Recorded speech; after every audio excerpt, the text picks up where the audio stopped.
Alden Pictures Update. Yan, abot kamay na ni Alden ang kanyang award sa Jinseo Arigato International Film Festival bilang Best International Filipino Actor. Congrats kay Alden. Ito pa nga yung message ni Alden sa post ng Sparkle GMA.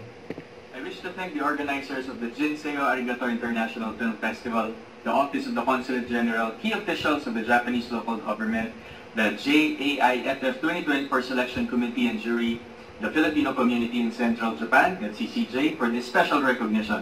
This is such a momentous occasion since this film festival celebrates both Filipino and Japanese culture. And to be awarded with such high esteem among my peers and the international community is a gift that I will cherish. How I wish I could be there tonight at the Nagoya Trade and Industry Center, but my filming schedule, try as I may, could not permit it. Once again, maraming salamat po sa suporta and for this award. And iro arigatou gozaimasu. Yun o. Huwag kalimutan mag-subscribe, click ang notification bell for more update. Ito po ang Victor Reaction Vlog. Bye guys, team for what?